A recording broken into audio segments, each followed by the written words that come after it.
Then the kingdom of heaven will be like this. 10 bridesmaids took their lamps and went to meet the bridegroom. 5 of them were foolish, and 5 were wise. When the foolish took their lamps, they took no oil with them. But the wise took flasks of oil with their lamps. As the bridegroom was delayed, all of them became drowsy and slept. But at midnight there was a shout, "Look, here is the bridegroom. Come out to meet him." Then all those bridesmaids got up and trimmed their lamps. The foolish said to the wise, "Give us some of your oil, for our lamps are going out." But the wise replied, "No, there will not be enough for you and for us. You had better go to the dealers and buy some for yourselves." And while they went to buy it, the bridegroom came, and those who were ready went with him into the wedding banquet, and the door was shut. Later, the other bridesmaids came, also saying, "Lord, Lord, open to us." But he replied, "Truly I tell you, I do not know you. Keep awake, therefore, for you know neither the day nor the hour." Well, very few companies are able to transition from what they used to do to something new that comes around, all right? It's pretty rare. Most companies actually just go bankrupt when their businesses are no longer relevant. But there's one that's made an interesting transition, and it's 7-Eleven. So if you don't know the history of 7-Eleven, they were actually the Southland Ice Company. They were a company in Texas that sold block ice before houses had refrigerators. And so they were a block ice company, and they started selling other things, like food items to go along with the ice. And they opened up stores to do that. And then in 1946, they changed their name to 7-Eleven because they expanded their hours to the unheard of breadth of 7 a.m. until 11 p.m. I mean, now we just kind of expect that everything is 24 hours, all right? But that certainly wasn't the case when I was a kid. When I was a kid, stores actually, closed. Right? They opened at 9 o'clock or 10 o'clock. They closed by like 5 o'clock or 6 o'clock, whatever. And now I just kind of expect, hey, you're open. You're going to be open 24 hours. What do you mean? What do you mean you close? All right? So this was unheard of convenience in 1946 to be open 16 hours a day. All right? So when we get to our story, and they talk about at midnight there was a shout, "Look, here's the bridegroom." No party starts at midnight, and you can't go at midnight to buy oil, okay? The 24-hour oil shop did not exist back then. So one of the things that we understand about this story is that it is preposterous on its face, all right? This is an allegory. Everything in this story is about symbols. Everything in this story is not literal. There's nothing practical. There's nothing to relate to. A bridegroom does not show up at midnight. Wedding parties don't start at midnight. Oil can't be bought for a lamp at midnight. None of this can happen. Everything here is symbolic. Now, what's interesting is that this used to be the way ancients interpreted all of Scripture. So, and the ancient mind believed that all the stories were about moral truth.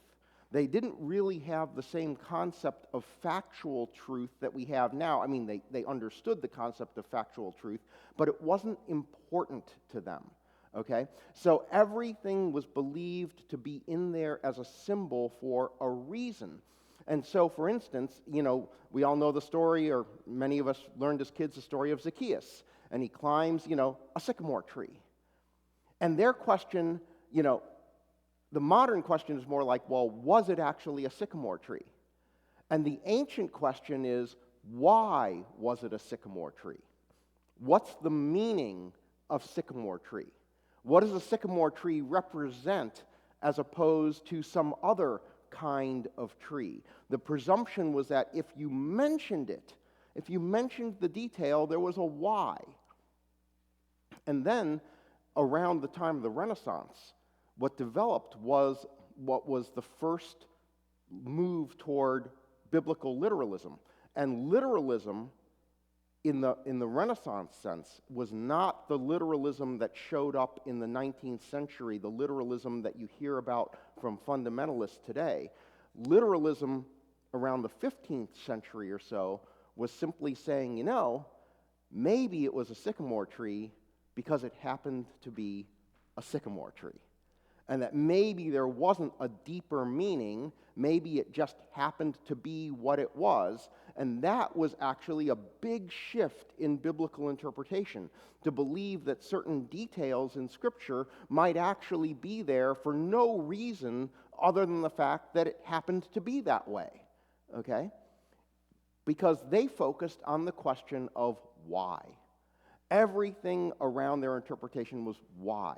Why did it happen that way? Why was that detail mentioned? Why was that thing? So everything was about why, not about what.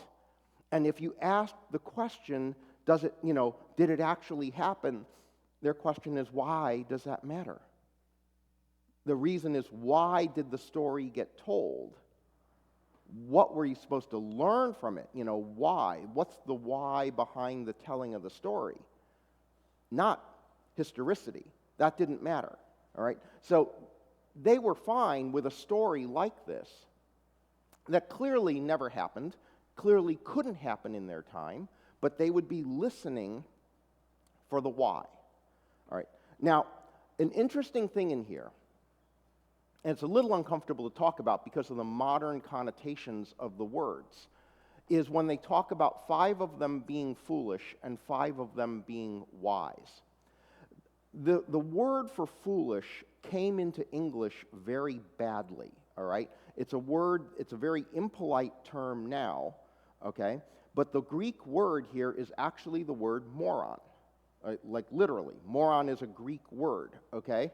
And so it's a Greek word that got used by a psychologist in 1910 to describe limited mental ability. And so there was a psychologist named Goddard who just took this word straight out of the Greek and used it to describe persons who had a mental age of between 7 and 10 years old, okay? And several words that were used scientifically in that sense are used pejoratively now. The words idiot, imbecile, and moron were actually a scientific progression in psychology over 100 years ago to describe different levels of mental acuity, and they've morphed into becoming school-ground insults that kids lob at one another.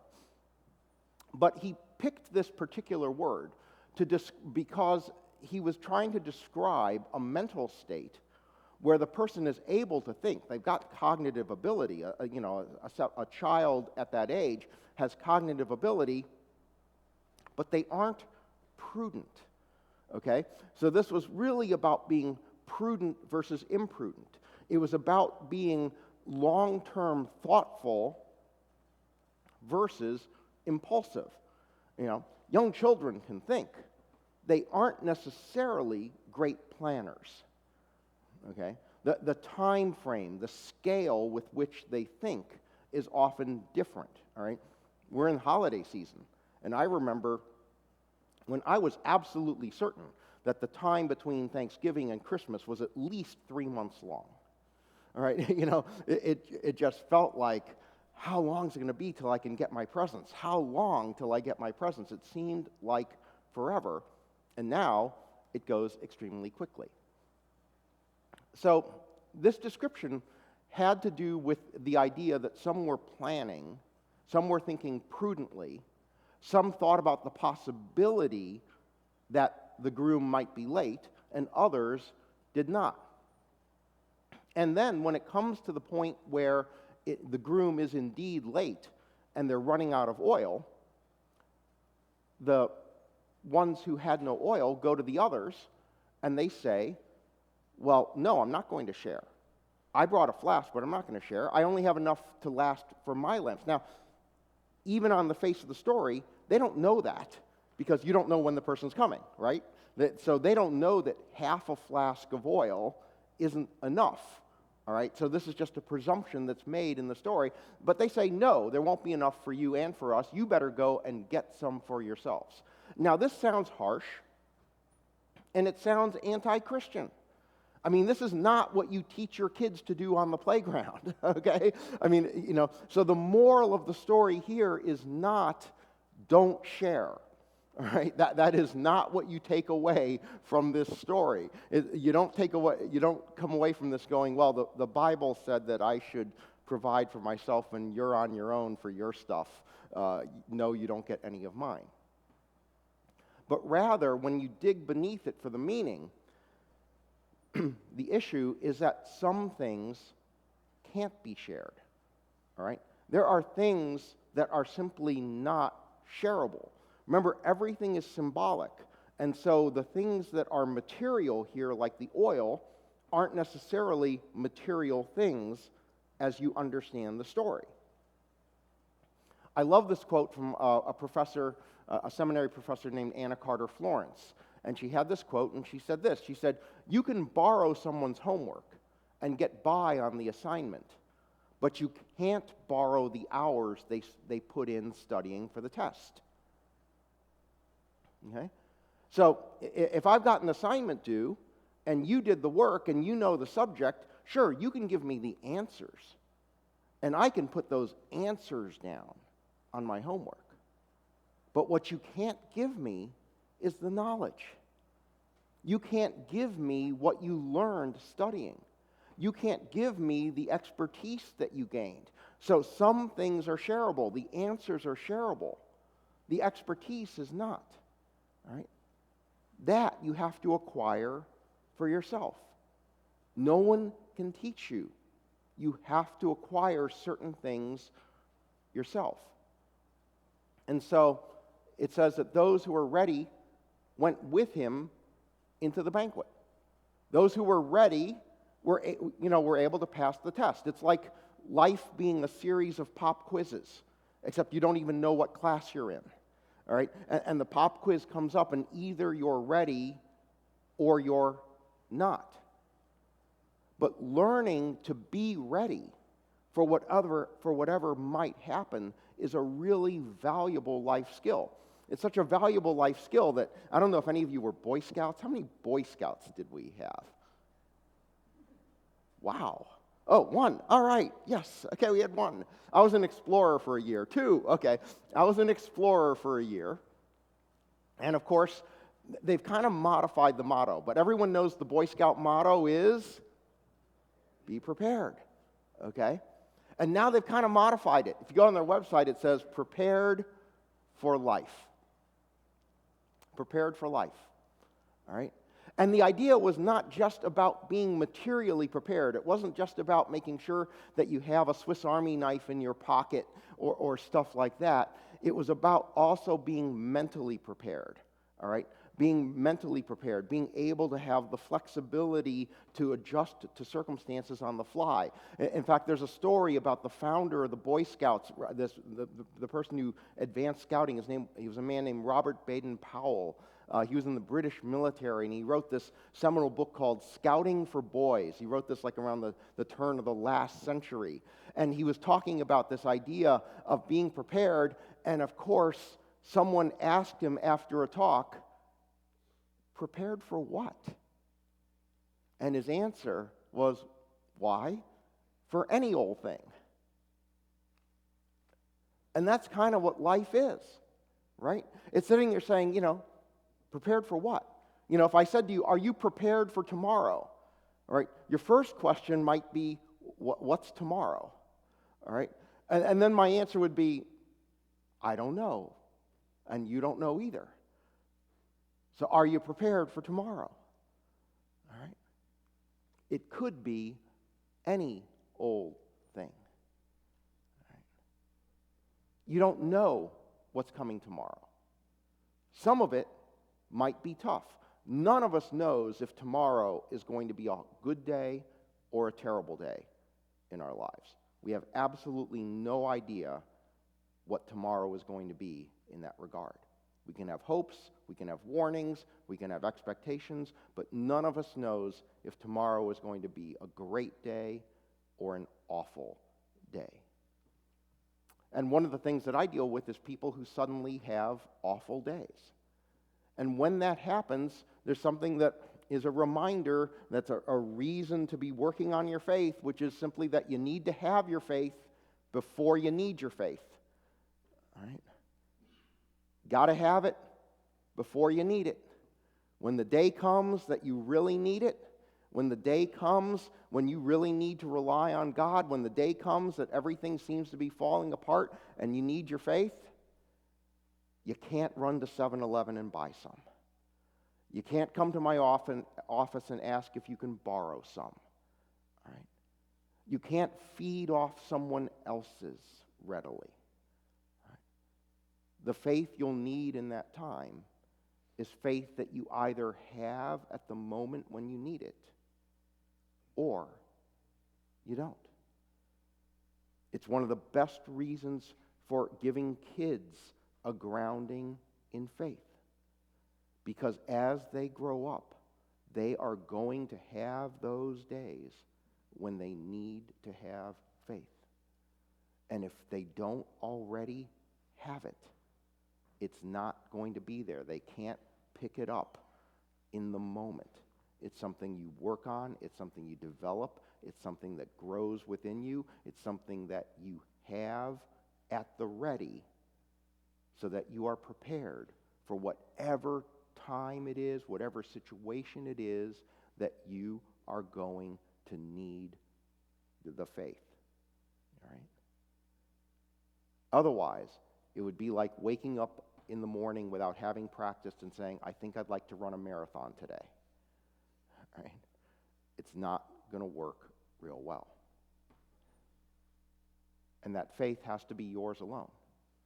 And faith is one form of the metaphorical oil that's in our story. Another situation that happens is that sometimes we have things in life that come upon us, and they're really tremendous opportunities, and we're not ready for them. So the question is there something you hope for, but you're not ready for? All those bridesmaids wanted to go to that party. And when the groom was delayed, when the party started late, only 5 were able to go because 5 had run out of oil. What do you hope for?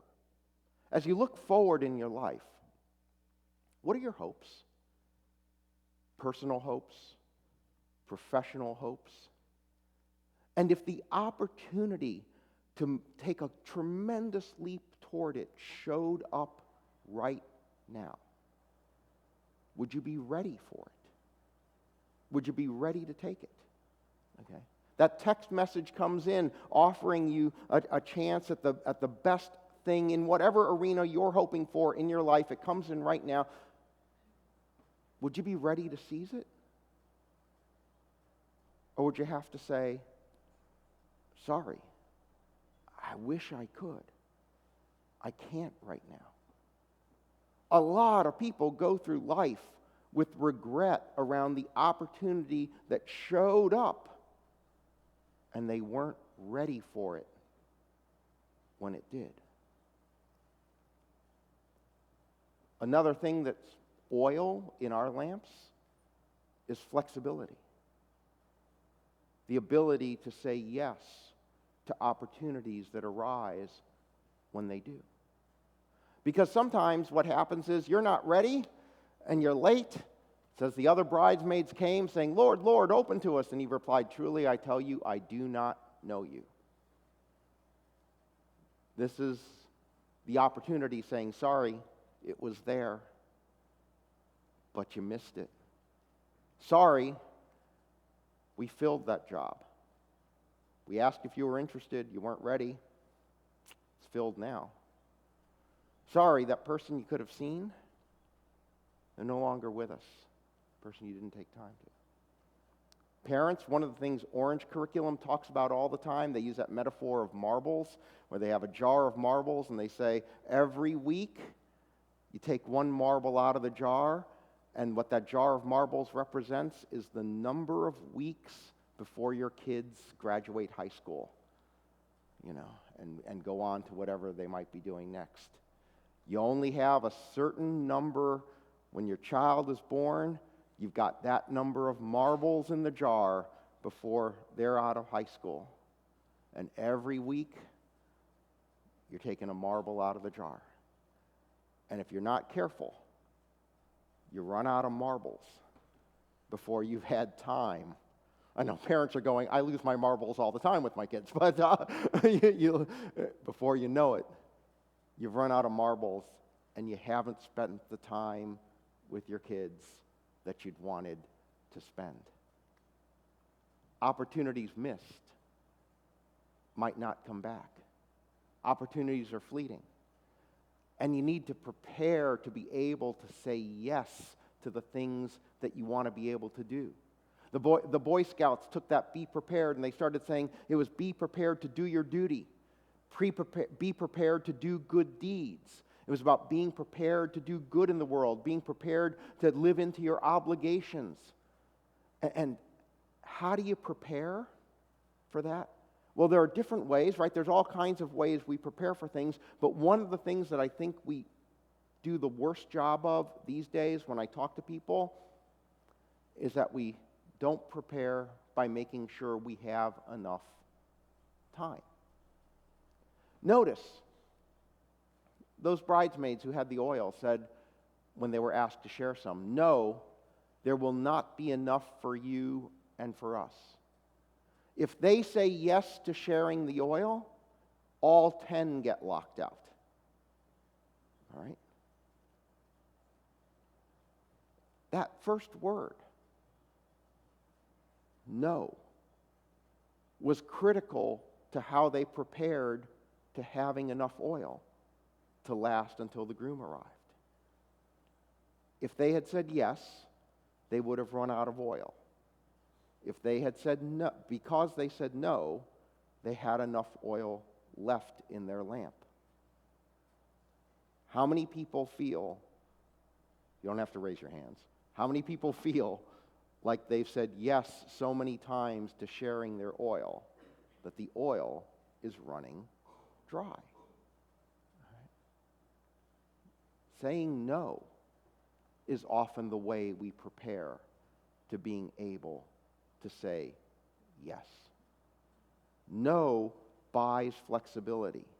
Yes spends our flexibility. No leaves room for a yes to come. Every yes spends our reserves, and every no builds up our reserves. So one of the things we need to do is prepare to be able to say yes to whatever it is that is truly most important in our lives. All right? And we don't know what that thing is necessarily going to be, but we do know that there are certain ultimate hopes we have, certain ultimate dreams we have, certain ultimate opportunities that we want to see, and we need to be able to say yes to them when they come. Because that opportunity might be fleeting. So prepare for the opportunities you hope for.